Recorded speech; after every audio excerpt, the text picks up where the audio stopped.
Hi guys, welcome to our channel mister సిసింది. Bigg Boss Telugu season 8లో తొలి weekend వచ్చేసింది. వీకెండ్ అంటే బిగ్ బాస్ హౌస్లో ఉండే ఆ మజానే వేరు.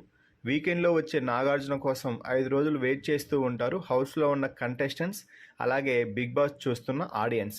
ఎందుకు అంటే మిగిలిన 5 రోజులు ఎలా ఉన్నా నాగార్జున వచ్చే శని ఆదివారంలో మాత్రం బిగ్ బాస్ మంచి సందడిగా ఉంటుంది.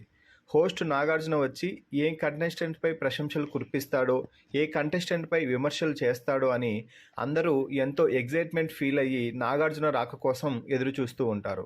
ఇక ఈరోజు బిగ్ బాస్ స్టేజ్ మీదకి వచ్చిన హోస్ట్ నాగార్జున హౌస్లో ఉన్నటువంటి నిఖిల్తో మాట్లాడుతూ, congratulations Nikhil, Bigg Boss season 8 హౌస్కి తొలి చీఫ్గా ఎన్నికయ్యావు, కానీ చేజేతుల పవర్ఫుల్ చీఫ్ అయ్యే అవకాశాన్ని కోల్పోయావు అంటూ చెప్పుకొచ్చాడు. తొలి గేమ్ నుంచే నీలో కసి బాగా కనిపించింది. అదే కసి ఈ సీజన్ ముగిసే వరకు నీలో కొనసాగితే ఖచ్చితంగా ఒక స్ట్రాంగ్ కంటెస్టెంట్గా అయ్యే అవకాశం ఉంటుంది. అయితే ఎమోషనల్ అవ్వకూడదు. హౌస్లో ఎమోషనల్ అయితే కంటెస్టెంట్స్ తగ్గిపోతారు, అప్పుడు నిన్ను కొట్టేవారు పెరిగిపోతారు అని నాగార్జున చెప్పడం విశేషం. ఇక తొలి చీఫ్గా ఎన్నికయ్యావు కదా, ఆ తర్వాత ఎందుకు నీ క్లాన్ను కరెక్ట్గా నిర్మించుకోలేకపోయావు? నువ్వు కరెక్ట్గా క్లాన్ను నిర్మించుకొని ఉండుంటే ఈరోజు మీ టీం డ్రాగన్ ఫ్లై బెడ్రూమ్ని అలాగే దాని ద్వారా వచ్చే అవకాశాలని అందుకునేవారు. కానీ ఒక చీప్గా మంచి గేమ్ ఆడి గెలిచావు, కానీ క్లాన్ నిర్మించుకోవడంలో ఫ్లాప్ అయ్యావు అంటూ విమర్శలు చేశారు.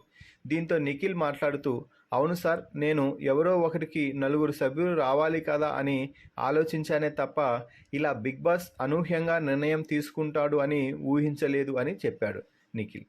ఇక ఆ తర్వాత నాగార్జున మాట్లాడుతూ, నిఖిల్, నీలో ఒక మంచి నాయకుడు కనిపిస్తున్నాడు.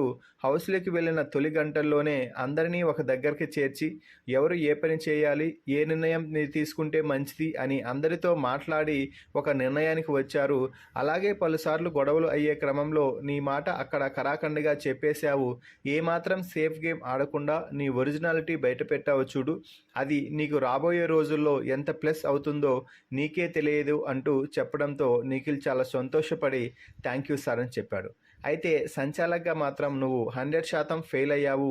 సంచాలక్ అంటే ఒక జడ్జ్, ఎవరి మాటలు నీకు అక్కర్లేదు, నీకు ఏమనిపిస్తే అది చెయ్యాలి. బిగ్ బాస్ హౌస్లో తుది నిర్ణయం సంచాలక్ది అని బిగ్ బాస్ కూడా చెప్పాడు కదా. అలాంటప్పుడు టాస్కులు నువ్వు మరింత ఫెయిర్గా నడిపించాల్సి ఉంది.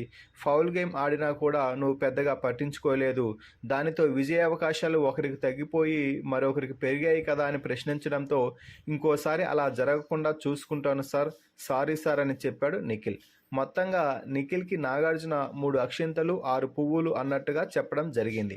నిఖిల్తో నాగార్జున మాట్లాడిన మాటలపై మీ అభిప్రాయాన్ని కామెంట్స్ రూపంలో తెలపండి. అలాగే మన ఛానల్ని సబ్స్క్రైబ్ చేయండి.